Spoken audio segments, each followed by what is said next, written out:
European ഭൂഖണ്ഡത്തിനാവശ്യമായ gas ഇപ്പോഴും റഷ്യയിൽ നിന്ന് ഉക്രൈൻ വഴിയാണ് പോകുന്നത്. പ്രധാനമായും പറഞ്ഞാൽ ഒരു 12 പൈപ്പ് ലൈൻസ് ഉണ്ട്. ഇവയിൽ ബൈപ്പാസ് ലൈൻസും ചേർക്കുകയാണെങ്കിൽ മൊത്തം 16 സ്ഥലങ്ങളിൽ സുപ്രധാന ഹബ്ബ് ഉണ്ട്. റഷ്യയുടെ ഗ്യാസ്പ്രോ കമ്പനിയും മറ്റ് കമ്പനികളും യൂറോപ്യൻ ഭൂഖണ്ഡത്തിലേക്ക് ഗ്യാസ് കൊടുക്കുന്നത് ഉക്രൈൻ വഴിയാണ്. ഇപ്പോ ഇതിലുണ്ടായ പ്രശ്നം എന്തെന്ന് ചോദിച്ചാൽ, സ്ലോവാക്യയ്ക്കും ഗ്യാസ്പ്രോ കമ്പനിക്കും ഇടയിലുണ്ടായിരുന്ന കരാർ 2024 അവസാനിക്കും. അത് എക്സ്പയർ ആകുന്നത് കൊണ്ട് തന്നെ ജനുവരി മാസം 1 തീയതി മുതൽ, അതായത് 2025 തുടക്കം മുതൽ ഞങ്ങളുടെ രാജ്യം വഴി റഷ്യയുടെ ഗ്യാസ് ട്രാൻസ്ഫർ ചെയ്യില്ല. അങ്ങനെ ചെയ്യുന്നത് ഞങ്ങൾക്ക് തന്നെ വലിയൊരു പ്രശ്നമാണ്. ഇങ്ങനെ ഉക്രൈൻ ഒരു വലിയ ക്ലെയിം നടത്തി. ഇതിൽ ഉക്രൈന് തന്നെ ഇപ്പോൾ വലിയ പ്രശ്നങ്ങൾ സംഭവിക്കാൻ തുടങ്ങിയിട്ടുണ്ട്. പ്രധാനമായും ഉക്രൈൻ നൽകുന്ന സമ്മർദ്ദം വർദ്ധിക്കുകയാണ്. ഈ ഗ്യാസ് ഫ്ലോ നിങ്ങൾ സ്റ്റോപ്പ് ചെയ്യാൻ പാടില്ല എന്ന സമ്മർദ്ദം അധികമാകുന്നുണ്ട്. ഇവയുമായി ചേർത്ത് മറ്റു പല വാർത്തകൾ നമുക്കറിയാം. പ്രധാനമായും കേഴ്സ് പ്രദേശത്ത് എന്താണ് സംഭവിക്കുന്നത്, പോക്രോവേഴ്സ് ബാറ്റിൽ എന്തായി, പോക്രോവേഴ്സിന് ചുറ്റുമുള്ള 6-7 ഗ്രാമങ്ങൾ വീണ്ടും റഷ്യ ക്യാപ്ചർ ചെയ്തിട്ടുണ്ട്. ഇവയെല്ലാം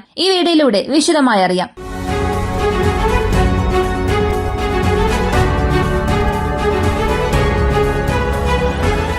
പോക്രോവസ് ബാറ്റിലിനെ സംബന്ധിച്ച് റഷ്യൻ സൈന്യം മുന്നേറുന്ന വേഗത എന്നത് ഈസ്റ്റേൺ ഫ്രണ്ടിൽ ഇപ്പോൾ ഒരല്പം മന്ദഗതിയിലായിട്ടുണ്ട്.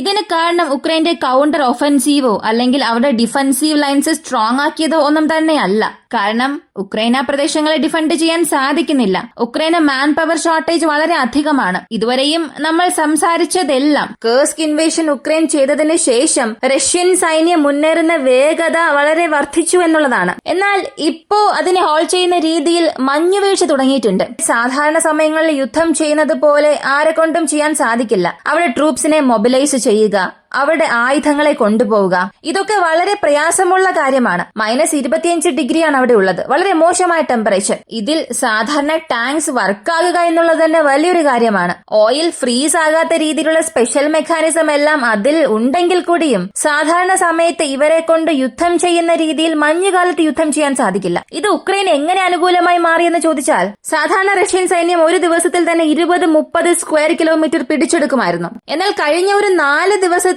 റഷ്യ ക്യാപ്ചർ ചെയ്ത പ്രദേശം എന്നത് വെറും 100 സ്ക്വയർ കിലോമീറ്റർ മാത്രമാണ്. ഇത് പോക്രോവേഴ്സ് ഫ്രണ്ട് മാത്രമല്ല, പോക്രോവേഴ്സ്, സാബ്രോസേഷ്യ, ഇങ്ങനെ ഈസ്റ്റേൺ സൈഡിൽ ആ പ്രദേശങ്ങളെല്ലാം ചേർത്ത് വെച്ചിട്ടുകൂടിയും ഇത്ര മാത്രമേ ക്യാപ്ചർ ചെയ്യാൻ സാധിച്ചുള്ളൂ. സാധാരണ രീതിയിൽ റഷ്യൻ സൈന്യം മുന്നേറിയിരുന്നുവെന്നുണ്ടെങ്കിൽ ഇപ്പോ ഇതിലും 4 മടങ്ങ് പ്രദേശങ്ങൾ ക്യാപ്ചർ ചെയ്യുമായിരുന്നു. ഓഗസ്റ്റ് മാസത്തിന് ശേഷമുള്ള റേറ്റിനെ കണക്ക് കൂട്ടുമ്പോൾ ഇപ്പോ കഴിഞ്ഞ 10 ദിവസമായി റഷ്യയുടെ ഒഫൻസീവ് എന്നത് മഞ്ഞുവീഴ്ച കാരണം കുറയാൻ തുടങ്ങിയിട്ടുണ്ട്. പക്ഷെ റഷ്യയുടെ ഒഫൻസീവ് ഇവിടെ കുറഞ്ഞാൽ പോലും പ്രധാനപ്പെട്ട ചില സെറ്റിൽമെന്റ്സ് അവർ പിടിച്ചെടുത്തു. പ്രധാനമായും ഡോൺബോസ് റീജിയണിലുള്ള ഡൊണറ്റ്സ്, ലുഹാൻസ് ചേർത്ത് യുവാനോക്കോ പ്രദേശവും സഗ്രിസോവ് പ്രദേശവും ഇപ്പോൾ അവരുടെ നിയന്ത്രണത്തിലേക്ക് വന്നിട്ടുണ്ട്. ക്രിവോറോഗിനെ കുറിച്ച് സംസാരിക്കണമെങ്കിൽ സാബ്രോസീഷ്യയ്ക്ക് മറുകരയിലുള്ള പ്രദേശമാണ്. ഈ പ്രദേശത്ത് റഷ്യയുടെ ആർട്ടിലറി സ്ട്രൈക്ക് ഇപ്പോൾ തീവ്രമായി നടക്കാൻ തുടങ്ങിയിട്ടുണ്ട്. ഇവിടെ റഷ്യയുടെ തന്ത്രത്തെ സംബന്ധിച്ച് മഞ്ഞുവീഴ്ചയിൽ ഒരിക്കലും ഗ്രൗണ്ട് ട്രൂപ്സിനെ കൊണ്ട് മുന്നേറാൻ സാധിക്കില്ല. അവർക്ക് സപ്പോർട്ട് കൊടുക്കുന്ന രീതിയിൽ ഏവിയേഷൻ ഇൻഡസ്ട്രി കൊണ്ടും അവിടെ ഒന്നും ചെയ്യാൻ സാധിക്കില്ല. ഈ ഒരു സമയത്തുള്ള ഒരേ ഒരു ഓപ്ഷൻ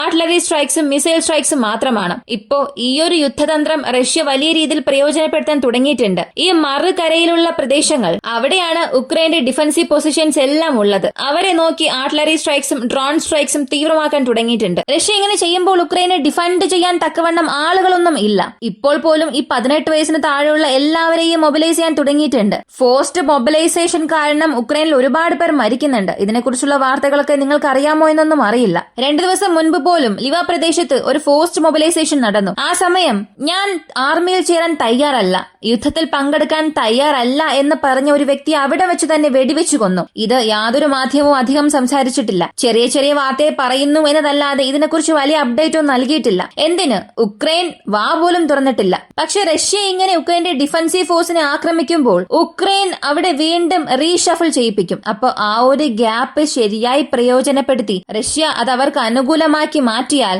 മറുകരയിൽ ചെന്ന് പോലും അവരെ കൊണ്ട് ആക്രമിക്കാൻ സാധിക്കും. എന്നാൽ അങ്ങനെ ചെന്ന് ആക്രമിക്കുകയാണെങ്കിൽ റഷ്യക്ക് പ്രശ്നങ്ങൾ അധികം ഉണ്ടാകും. കാരണം ഉക്രൈൻ അവരുടെ ഡിഫൻസീവ് ലൈൻസ് അവിടെ സ്ട്രോങ് ആക്കി വെച്ചിട്ടുണ്ട്. അത് തകർത്ത് റഷ്യ അകത്തേക്ക് പോവുകയാണെങ്കിൽ അത് ആവശ്യമില്ലാത്ത ഒരു കൗണ്ടർ ഒഫൻസീവായി മാറും. അതിനാൽ ഇപ്പോഴത്തേക്ക് റഷ്യ അവരുടെ സാബ്രോസീഷ സെക്ടറിൽ കൗണ്ടർ ചെയ്യുക, അല്ലെങ്കിൽ അവരുടെ പ്രദേശങ്ങളെ മാത്രം കോൺസെൻട്രേറ്റ് ചെയ്യുന്നതാണ് നല്ലത്. ആവശ്യമില്ലാതെ ആർട്ടിലറി സ്ട്രൈക്കിനപ്പുറം ഗ്രൗണ്ട് ട്രൂപ്സിനെ അകത്തേക്ക് അയച്ച് ആക്രമിച്ചാൽ റഷ്യക്ക് തന്നെ ഒരു ഹെവി കാഷ്വാലിറ്റി സംഭവിക്കും. എന്ത് സംഭവിക്കുമെന്ന് കാത്തിരുന്ന് തന്നെ കാണാം. ഇങ്ങനെ പോക്രോവോസ് ബാറ്റിൽ പോയിക്കൊണ്ടിരിക്കുമ്പോൾ കേർസ്കിൽ നോർത്ത് കൊറിയൻ സൈനികർക്ക് പ്രശ്നവും അധികം ഉണ്ടായിക്കൊണ്ടിരിക്കുന്നു. ഒരു നോർത്ത് കൊറിയൻ സൈന്യം മരിച്ചുവെന്ന് പറഞ്ഞു. എന്നാൽ ഇന്നലെ 30-ലേറെ പേർ മരിച്ചുവെന്ന് ഉക്രൈൻ മാധ്യമങ്ങൾ ക്ലെയിം നടത്തി. സൗത്ത് കൊറിയയും ഇതിന് സപ്പോർട്ടായി ഒരുപാട് സ്റ്റേറ്റ്മെന്റ്സ് നൽകിയിട്ടുണ്ട്. എന്നാൽ ഇപ്പോഴുള്ള ഒരേയൊരു സംശയം, ഒരുപക്ഷെ സത്യത്തിൽ നോർത്ത് കൊറിയൻ സൈനികരെ പിടിച്ചോ അല്ലെങ്കിൽ അവിടെ ഒരാൾ മരിച്ചു എന്നുണ്ടെങ്കിൽ അവരെക്കുറിച്ചുള്ള മുഴുവൻ വിവരങ്ങളും പുറത്തു വന്നിട്ടുണ്ടാകണം. അദ്ദേഹത്തിന്റെ പേഴ്സണൽ ഇൻഫർമേഷൻ അല്ലെങ്കിൽ മരിച്ച ചിത്രങ്ങൾ, വീഡിയോസ്, ഇങ്ങനെ പലതും പുറത്തു വന്നിട്ടുണ്ടാകണം. എന്നാൽ ഉക്രൈനെ സംബന്ധിച്ച് റിപ്പീറ്റഡായി ഒരു ഇമേജ് മാത്രമാണ് അവർ ഷെയർ ചെയ്തത്. അതിനപ്പുറം അവരെ കൊണ്ടൊന്നും നൽകാൻ കഴിഞ്ഞില്ല. അതിനാൽ ഇവിടെ ഒരു ഡേറ്റാസ് മിസ്മാച്ച് ആകാനുള്ള സാധ്യതയുണ്ട്. കുറെ സൈന്യം അകത്തേക്ക് പോയിട്ടുണ്ട്, അവർക്ക് ചില വീഴ്ചകൾ സംഭവിച്ചിട്ടുമുണ്ട്. എന്നാൽ ഉക്രൈൻ അവരെ ക്യാപ്ചർ ചെയ്തോ എന്നുള്ളതാണ് ഒരേ ഒരു ചോദ്യം. അടുത്ത് സൗത്ത് കൊറിയയുടെ എയർലൈൻസ് ജുജു എയർലൈൻസ് ബാങ്കോക്കിൽ നിന്നും പുറപ്പെട്ട് സൗത്ത് കൊറിയയുടെ മുവാൻ ഇന്റർനാഷണൽ എയർപോർട്ടിൽ വെച്ചത് തകർന്നു വീണു. അതിൽ 181 പേരുണ്ടായിരുന്നു. 6 പേർ ആ വിമാനത്തിന്റെ ക്രൂ മെമ്പേഴ്സ്, 175 പേർ പാസഞ്ചേഴ്സ് ആയിരുന്നു. അതിൽ 2 പേർ ഒഴികെ മറ്റാരും ജീവനോടെ ഇല്ല. എഞ്ചിനിലുണ്ടായ ബേർഡ് സ്ട്രൈക്ക് ഇതൊരു കാരണമായി പറയുന്നുണ്ട്. പക്ഷേ സാധാരണ കൂടുതൽ സമയങ്ങളിലും ഈ എഞ്ചിനിലുണ്ടാകുന്ന ക്രാഷ് അല്ലെങ്കിൽ എഞ്ചിൻസ് പൊട്ടിത്തെറിച്ചാൽ അതിന്റെ ഔട്ട്പുട്ട് റേഷ്യോ കുറയും, അതിന്റെ പവർ അല്പം ഡൗൺ ആകും. ഉടൻ തന്നെ ആ വിമാനം എമർജൻസി ലാൻഡിങ്ങിനായി ശ്രമിക്കുകയും തൊട്ടടുത്ത എയർപോർട്ടിലേക്ക് അത് തറയിറങ്ങും. എന്നാൽ വളരെ അപൂർവമായ സാഹചര്യങ്ങളിൽ മാത്രം 1000, 10,000-ൽ 1 മാത്രം ആ ഒരു രീതിയിൽ മാത്രമേ ബേർഡ് സ്ട്രൈക്ക് കാരണം ലാൻഡിംഗ് ഗിയർ മാൽഫങ്ഷൻ സംഭവിക്കുകയുള്ളൂ. അങ്ങനെ വളരെ റെയറായ ഒരു സിനാരിയിലായിരുന്നു ഈ ഒരു വിമാനം അകപ്പെട്ടത്. ഇതിന്റെ ലാൻഡിംഗ് ഗിയർ പുറത്തേക്ക് വരാത്തതുകൊണ്ട് ആ വിമാനം നേരിട്ട് ചുമരിൽ ചെന്ന് പൊട്ടിത്തെറിച്ചു. വിമാനത്തിൽ പുറകിലുണ്ടായിരുന്ന 2 ക്രൂ മെമ്പേഴ്സ് മാത്രമാണ് രക്ഷപ്പെട്ടത്. ഒരാൾക്ക് മൈനർ ഇഞ്ചുറി, മറ്റൊരാൾക്ക് മേജർ ഇഞ്ചുറി. മറ്റാരും തന്നെ ഇപ്പൊ ജീവനോടെ ഇല്ല. കാനഡയിൽ പോലും ഇതുപോലെ ഒരു ലാൻഡിംഗ് ഗിയർ പ്രശ്നം കാരണം ആ ഫ്ലൈറ്റ് താഴെ ഇറങ്ങി. ചെറിയൊരു ഫയറോടുകൂടി മൈനർ ഇഞ്ചുറീസ് മാത്രമായി എല്ലാവരും രക്ഷപ്പെട്ടു. ലോകത്തിൽ വളരെ സേഫസ്റ്റ് മീഡിയം ഓഫ് ട്രാൻസ്പോർട്ട് എന്നത് എയർലൈൻസ് ആണ്. കാരണം ഡെയിലി ബേസിസിൽ ഈ റോഡ് ആക്സിഡന്റ്സ് ഒക്കെ നടക്കുമ്പോൾ അതിന്റെ കണക്കെടുത്ത് നോക്കുകയാണെങ്കിൽ ഈ എയർ ക്രാഷിൽ മരിക്കുന്നവരുടെ കണക്ക് വളരെ കുറവാണ്. എന്നാൽ ഒരു സംഭവം മാത്രം നടന്നാൽ മതി, അത് ഒരുപാട് പേരുടെ ജീവനായിരിക്കും എടുക്കുക. അതും ഈ ബോയിങ് വിമാനത്തിൽ പല പ്രശ്നങ്ങളുണ്ട്. ഇപ്പോ ക്രാഷ് ആയിട്ടുള്ളതും അതുപോലൊരു വിമാനമാണ്. ഇതിനെക്കുറിച്ചുള്ള ഇൻവെസ്റ്റിഗേഷൻസ് ആരംഭിച്ചിട്ടുണ്ട്. ബോയിങ്ങിന്റെ സൈഡിൽ നിന്നും അവരുടെ വിശദീകരണം നൽകിയിട്ടുണ്ട്. കാരണം ഇതൊരു ബേർഡ് സ്ട്രൈക്ക് ആണോ അല്ലെങ്കിൽ മറ്റെന്തെങ്കിലും പ്രശ്നം ഉണ്ടോ എന്നുള്ളത് അന്വേഷിക്കുന്നുണ്ട്. എന്നാൽ ഇത് മാൽ ഫംഗ്ഷൻ ആണ്. എന്നാൽ എന്ത് കാരണമാണെന്ന് വ്യക്തമായി അറിയില്ല. ബേർഡ് സ്ട്രൈക്ക് നടന്നിരിക്കാനുള്ള സാധ്യത കാണിക്കുന്ന ഫൂട്ടേജസും ലോക്കൽ മീഡിയാസ് പുറത്തുവിട്ടിട്ടുണ്ട്. ഇനി പ്രധാനപ്പെട്ട കാര്യത്തിലേക്ക് വരാം. സ്ലോവാക്യ, റഷ്യ, ഹംഗേരി. യുക്രൈനെ സംബന്ധിച്ച് അവർ ഒരുപാട് രാജ്യങ്ങളുമായി ബോർഡർ ഷെയർ ചെയ്യുന്നുണ്ട്. Romania, Moldova, Slovakia, Poland, Belarus, ഇങ്ങനെ പല രാജ്യങ്ങളുമായി അവർ ബോർഡർ ഷെയർ ചെയ്യുന്നുണ്ട്. എന്നാൽ പലർക്കും അറിയാത്ത ഒരു കാര്യം, ഉക്രൈനെ സംബന്ധിച്ച് ഈ ജിയോ പൊളിറ്റിക്കൽ വൈസ് അവർ സോവിയറ്റിന്റെ ഒരു രാജ്യം അല്ലെങ്കിൽ എക്സ് സോവിയറ്റ് സ്റ്റേറ്റ് എന്ന് പറയാം, അതല്ലെങ്കിൽ റഷ്യക്ക് എതിരെയുള്ള നാറ്റോയുടെ ഒരു പ്രോക്സി എന്ന് പറയാം. ഇതിലും വളരെ പ്രധാനപ്പെട്ട ഒരു പങ്ക് യൂറോപ്യൻ യൂണിയന്റെ എക്കണോമിയിൽ ഈ ഉക്രൈൻ ഉണ്ട്. അതെന്താണെന്ന് അറിയണ്ടേ? ഉദാഹരണത്തിന് ഒരു കണക്ക് പറയാം. യൂറോപ്യൻ യൂണിയന് റഷ്യയാണ് പ്രധാനപ്പെട്ട ഗ്യാസ് വിതരണക്കാർ. അതിനുശേഷമാണ് മറ്റു രാജ്യങ്ങൾ വരിക. റഷ്യ ഉക്രൈൻ ആരംഭിച്ചതിന് ശേഷം അതിൽ ചില മാറ്റങ്ങൾ ഉണ്ടായി. എന്നാൽ ഇപ്പോ റഷ്യ യൂറോപ്പിന് ഗ്യാസ് നൽകുന്നുണ്ടല്ലോ. ഇതൊരു 10 പൈപ്പ് ലൈൻ വഴിയാണ് ഗ്യാസ് പോകുന്നു എന്ന് കരുതുക. അതിൽ 7 പൈപ്പ് ലൈൻസും ഉക്രൈൻ വഴിയാണ് പോകുന്നത്. ബാക്കിയുള്ളവ ഈ ബാൾട്ടിക് കടൽ പ്രദേശത്തെ നോർഡ് സ്ട്രീം പൈപ്പ് ലൈൻ വഴിയാണ് പോവുക. അപ്പോ ഇത്രത്തോളം പ്രധാനപ്പെട്ട ഒരു ഹബ്ബായി ഉക്രൈനാണ് ഉള്ളത്. ഇതുവഴി പോകുന്ന ഗ്യാസിന്റെ അളവ് കുറഞ്ഞു എന്നതല്ലാതെ മുഴുവനായും ഏതൊരു പൈപ്പ് ലൈനും ഗ്യാസ് നിർത്തിയിട്ടില്ല. റഷ്യയെ സംബന്ധിച്ച് റഷ്യയുടെ ഗ്യാസ് പ്രോ എന്നത് അവിടെ സ്റ്റേറ്റ് ഓൺഡ് കമ്പനിയാണ്. ഏകദേശം 90% വരെയും അവർ നേരിട്ടും അല്ലെങ്കിൽ അവർക്ക് കീഴിലുള്ള കമ്പനീസ് വഴിയുമാണ് യൂറോപ്പിലേക്ക് ഇപ്പോഴും ഗ്യാസ് പോകുന്നത്. ഈ ഗ്യാസ് പ്രോ കമ്പനി സ്ലോവാക്യയ്ക്ക് ഗ്യാസ് നൽകുകയാണ്. ഈ ഒരു മാപ്പ് നിങ്ങൾ നോക്കുക. ഇത് കണ്ടാൽ വ്യക്തമായി മനസ്സിലാക്കാൻ കഴിയും ഉക്രൈനിൽ എത്ര പൈപ്പ് ലൈൻസ് ഉണ്ടെന്ന്. ഇതിൽ ഡാർക്ക് ഗ്രീൻ കളറിലുള്ളതെല്ലാം ബൈപ്പാസ് ലൈൻസ് ആണ്, നേരിട്ട് ഗ്യാസ് ട്രാൻസ്ഫർ ചെയ്യുന്നത്. മറ്റുള്ള ചെറിയ പൈപ്പ് ലൈൻസ് ഇതെല്ലാം കണക്ഷൻ പൈപ്പ് ലൈൻസ് ആണ്. അതിൽ ഗ്യാസ് സ്റ്റോർ ചെയ്ത് വയ്ക്കുകയും പിന്നീട് യൂറോപ്പിലേക്ക് പമ്പ് ചെയ്യുന്നു. ഇപ്പോ നിങ്ങളെല്ലാവരും ചിന്തിച്ചുകൊണ്ടിരിക്കുന്നത് യൂറോപ്യൻ ഭൂഖണ്ഡത്തിലേക്ക് റഷ്യയിൽ നിന്നും ഗ്യാസ് പോകുന്നില്ല എന്ന്.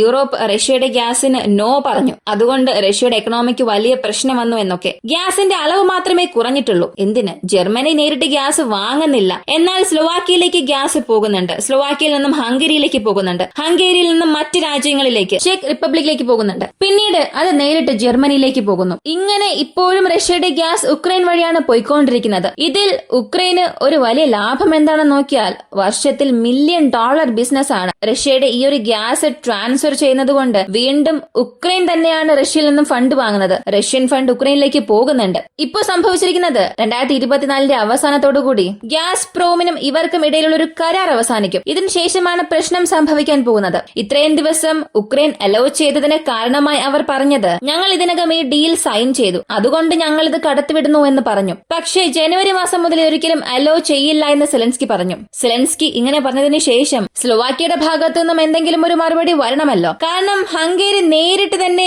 വിമർശിച്ചിട്ടുണ്ട്. നിങ്ങൾക്ക് എങ്ങനെ ഇത് കട്ട് ചെയ്യാൻ സാധിക്കും? നിങ്ങൾക്ക് ഇത് പ്രശ്നമാണെങ്കിൽ അത് കാരണം ഞങ്ങളുടെ രാജ്യത്ത് ഒരു പ്രശ്നം വരാൻ ഞങ്ങൾക്ക് ഒരിക്കലും അംഗീകരിക്കാൻ സാധിക്കില്ല. നിങ്ങൾക്ക് വരുന്ന പ്രശ്നം നിങ്ങൾ നോക്കിക്കൊള്ളുക. ഇതിനകം ഞാൻ കോൺട്രാക്ട് സൈൻ ചെയ്തിട്ടുണ്ട്. ഈ കരാർ മാത്രമാണ് 2024 അവസാനിക്കുക. എന്നാൽ അതിനുശേഷവും ഞങ്ങൾ അവിടെ നിന്ന് ഗ്യാസ് വാങ്ങാനാണ് പോകുന്നത്. നിങ്ങളുടെ രാജ്യത്ത് ഒരു പ്രശ്നം ഉണ്ടാകുന്നു എന്ന് കരുതി ഞങ്ങളുടെ ജനങ്ങളെ പ്രശ്നത്തിലാക്കാനോ ഗ്യാസ് പ്രൈസ് അധികമാകുന്നതും ഞങ്ങളെ കൊണ്ട് ഒരിക്കലും അംഗീകരിക്കാൻ സാധിക്കില്ല. ഇങ്ങനെ നേരിട്ട് ഒരു വിമർശനം നടത്തി. ഇനി സ്ലോവാക്യ പ്രൈം മിനിസ്റ്റർ ഒരുപടി മുകളിലേക്ക് തന്നെ ചെന്ന് പറഞ്ഞത്, ഇതേസമയം സ്ലോവാക്യ പ്രൈം മിനിസ്റ്റർ ഒരുപടി മുകളിലേക്ക് ചെന്ന് ചില കാര്യങ്ങൾ പറഞ്ഞു. 500 മില്യൺ യൂറോസ് സെലൻസ്കി എനിക്ക് നൽകാൻ തയ്യാറാണെന്ന് പറഞ്ഞു. റഷ്യയുടെ അസറ്റ്സിൽ നിന്നും ഞങ്ങളത് നൽകാം. നാറ്റോയിൽ ഞങ്ങൾ എങ്ങനെയെങ്കിലും ചേർന്നേ മതിയാകൂ. റഷ്യയെ നിങ്ങൾ അവിടെ ഒറ്റപ്പെടുത്തേ മതിയാകൂ. റഷ്യയുടെ ഗ്യാസ് ഞങ്ങളുടെ രാജ്യം വഴിയാണ് പോകുന്നത്. റഷ്യയ്ക്ക് ലാഭം നൽകുന്നുണ്ട്. അതിനാൽ നിങ്ങൾ റഷ്യയിൽ നിന്നും ഗ്യാസ് വാങ്ങരുത് എന്ന് ഉക്രൈൻ പറഞ്ഞു. പക്ഷെ ഇതൊന്നിനും സ്ലോവാക്യ സമ്മതിച്ചില്ല. അദ്ദേഹം പറഞ്ഞത്,